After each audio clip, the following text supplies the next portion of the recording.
With arguably the most talented men's roster in NBL1 East and a women's lineup full of young talent, the Bankstown Bruins are one of the most exciting clubs to watch. Welcome to Two Feet in the Paint's Bankstown Bruins NBL1 East review show.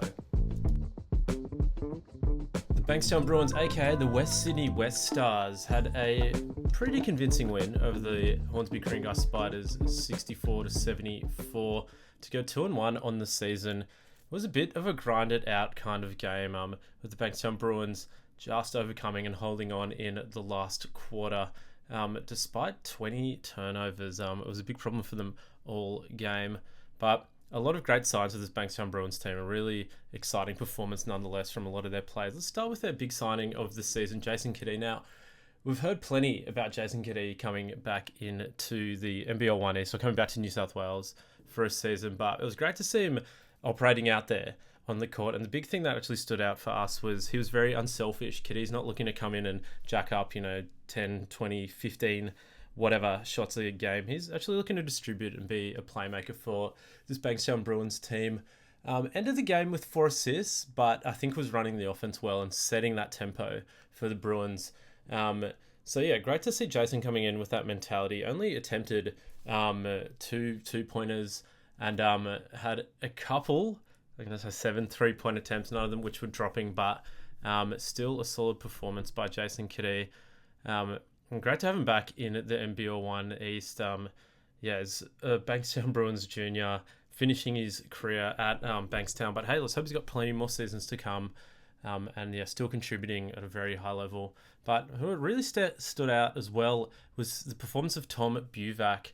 Now, maybe not the flashiest game, did have 7 rebounds, but I think having Buvac in the backcourt with Jason Cadee can actually work pretty well. Buvac's a really capable ball handler who can set up an offense and get to the rack pretty easily. So I think for the Bruins looking forward, they might want to put Buvac at the 1 and Cadee at the 2, and maybe even slot Wolford into the 3, depends on, I guess, what the opposition's doing. But yeah, big shout out to our boy Tom Buvac.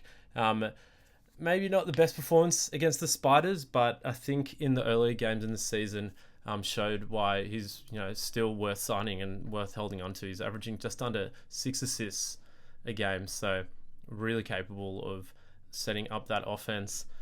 Moving on, a big hole in the court for the Bruins was that big position, of course, with Nay Hightower out, but enter Gum Majak, who was super impressive. Had 8 points and 8 rebounds to go along with 1 block, but of course in the first round we saw him swatting the ball like flies. Gum Majak, a big presence in the paint, and with Nay Hightower out, I think we're going to see him slot into the center position a lot more, just finishing off lobs, finishing off in that dunker spot, can even run the pick and roll, and of course a great rebounder too. So no Nay Hightower, but we're going to see Dominigue Keyes, a new import signing, join the Bankstown Bruins. He's a player who has college experience with Eastern University, of course, the Fighting Scots, my bad. Averaged a double-double throughout his college career, played 2 seasons in college, averaged about 11 to 12 points a game, as well as 10 to 11 rebounds, depending which season you're looking at. And it looks like he's going to fill that Nay Hightower void in the middle. I'm just looking at his highlights, much like Gum Majak, great off that in that dunker spot, just finishing off from drives and dishes, but also seems quite capable out of the pick and roll situation. So it's not going to be all on Gum Majak's shoulders for that big spot for the rest of the season. Dominique Keyes coming in to help them out, and he'll fill in that second import spot to go alongside Andre Wolford. But while we get a chance, just a big shout out to Tom Daus and Tuilata as well. Those 2 bigs really serviceable, especially Tom Daus was really scrappy. Didn't put up a whole lot of points, but defensively was throwing his body all over the place. And as with Jonah Tuilata as well, we know our friends over at East Got Game had a huge raps on him after his first 2 games of the year against the Bears and COE.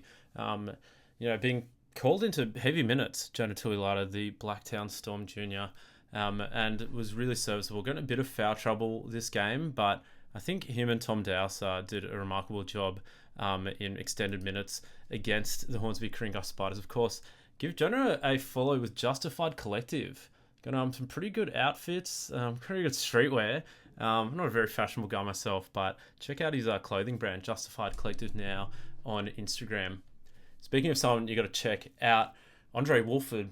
Now, he's a player who was deadly in this game, had 18 points in just 25 minutes out there on the court, and he was just flame-throwing from three. In fact, Garen got an interview with him after the game. What was the game like for you guys, just pushing the tempo and playing smart basketball? Well, we knew they were a young team. They were going to come out and really try to give us their best. They play extremely hard, so we knew that once we started scaling it back, trying to play our style of basketball, taking our time, running our sets, trusting each other, we were going to be good. So we just had to tough out the storm, and kudos to them because they played a hell of a game. You're ultra effective on the ball and off ball as well. And I think playing alongside Jason Cadee, someone you didn't have last year, really opens up your 3-point game and really showed us 4 threes tonight. I think 5 threes. For sure. I mean, it's amazing playing with Jason because even Hayden, they all know to look for me and they find me all the time. Sometimes I'm open.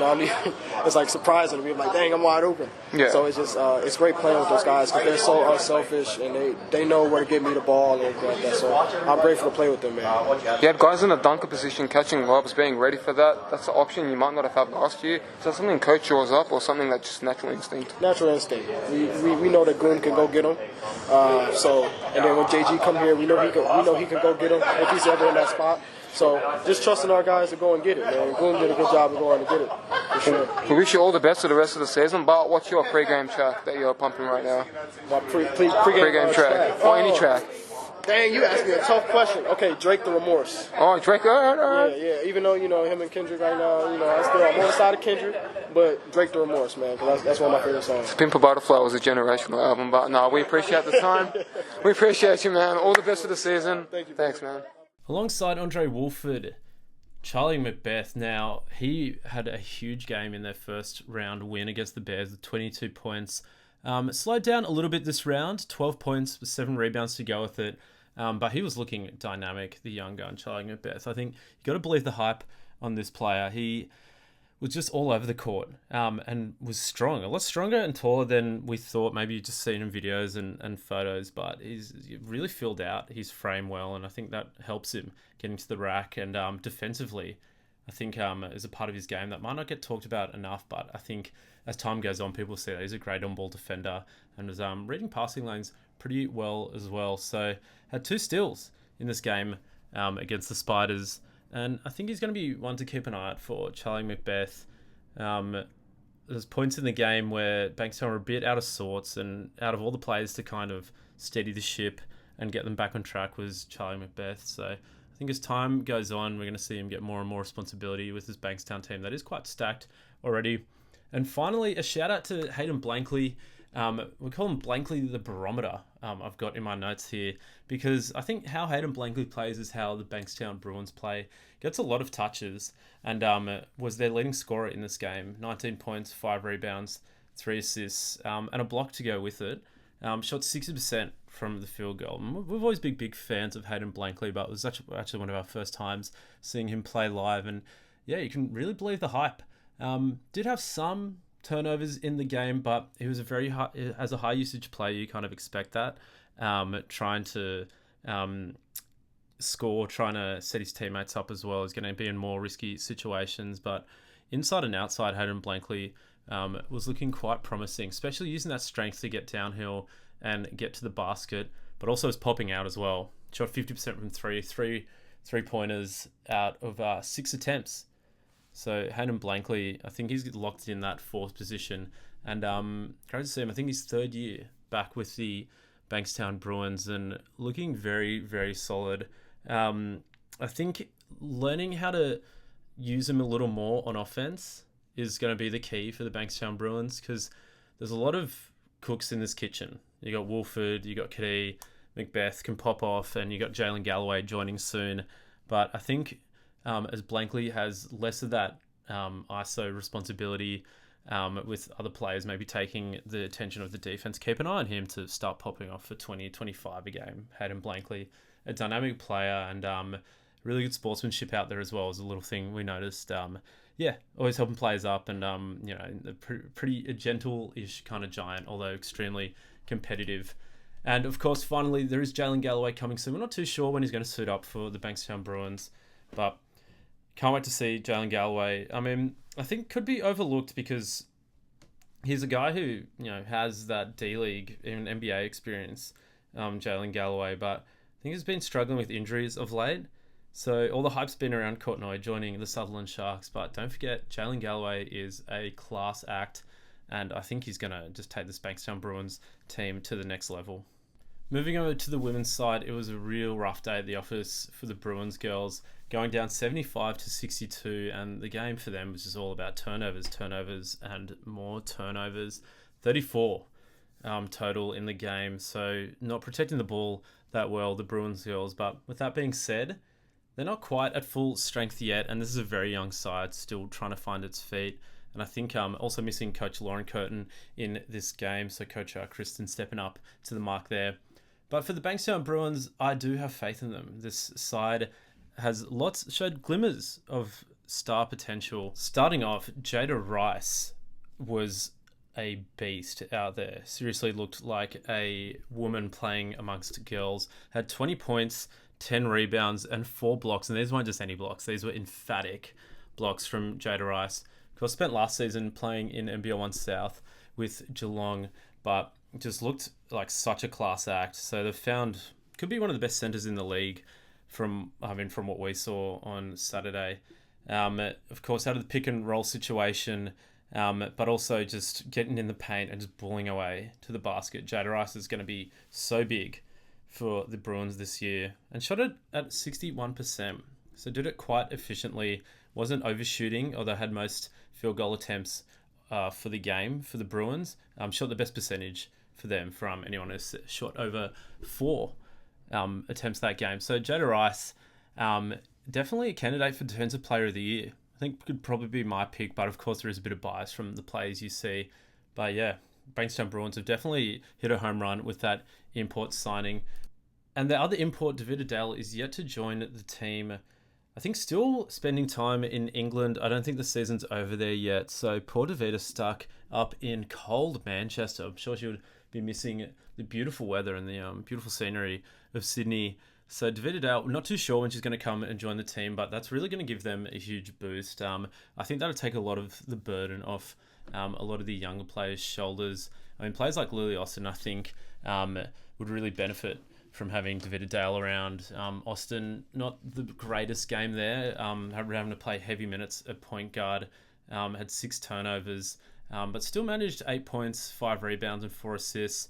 And I think when Davida Dale comes, she might take over those ball handling responsibilities, freeing up Lily Austin to play off ball a lot more. And I think Austin's going to have a much better time just spotting up and shooting, looking for cuts, and not having such a high usage rate or such a high ball handling responsibility.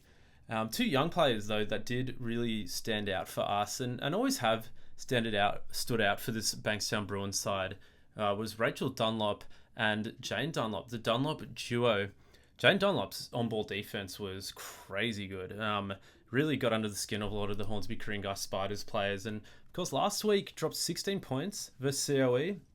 That 3-point form is looking great. That flick of the wrist was looking wonderful. So Jane Dunlop, I think with more minutes, could really be one of the top players on this team. And Rachel Dunlop as well. Now, we were really impressed. Her handling skills and style. You can't really teach swagger in basketball, but Rachel Dunlop's definitely got it. Only had 8 points in this game, but throughout her youth career and NBL1 career, we've seen her pop off for 15 and 20.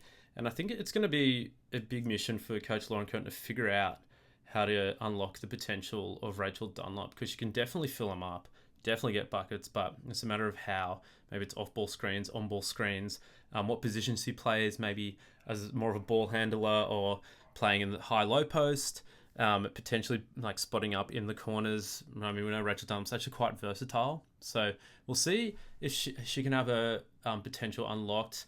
I wouldn't mind seeing her inserted into the starting lineup, because in the 16 minutes she was on, she looked pretty good. Looked like a very solid player. So how can we unlock the Dunlops has got to be a big question for the Bankstown Bruins moving forward. Another player who is part of that youth movement coming through the Bruins system, Kiahana Davis-White, had a double-double this game. So 11 points, 11 rebounds, but struggled with turnovers as well as the whole team did. But we also have big raps on Kiahana Davis-White. is such a versatile player for someone at her height. Can ball handle and can also spot up for three when needed. But yeah, that style and that finesse off the dribble, similar to Rachel Dunlop, is one of the best parts of Kiahana Davis-White's game. And you can see the early signs of that Davis-White-Rice 4 and 5 combination starting to blossom. So with Kiahana Davis-White, again, another challenge for Coach Lauryn Curtin is how to unlock her potential. Because again, I think she's a player who could average 15 points a game in this league, but yeah, there just wasn't enough possessions out there for some of these Bruins players to get those shots up and narrow the margin and try to chip into that lead that the Spiders came out to, because the Spiders were just running rings around them at some points, and with those lazy turnovers, there was just those long steals that were just leading to easy fast breaks to players like Jessie May-Hall and Kira Hudson. Two more players I think to keep an eye out for are two young guns, of course, Sienna Allie and Dom Luezzi.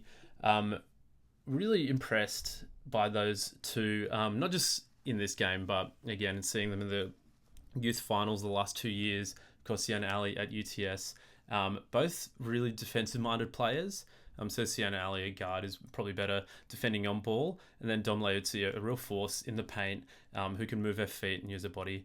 So yeah, with Dom, I'd like to see her get a few more pick-and-roll opportunities, maybe a few more sets run for her, but got 7 rebounds in this game.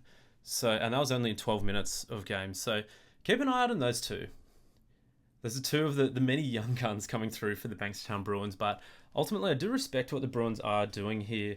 They're looking to build a generation, and I think they said that on Eastcott game. They're not looking maybe at this year to be, winning the championship immediately, but this is a project that's going to take a couple seasons, and it does pay off. You see it with clubs like Manly Ringer, for example, like Norths, who really invest in that youth system and give those youth players a chance. I mean, you're seeing it now with the Spiders as well. It leads to success in about 2-3 years, and they definitely have the talent on this Bankstown Bruins women's team to take it to the next level in a couple of years.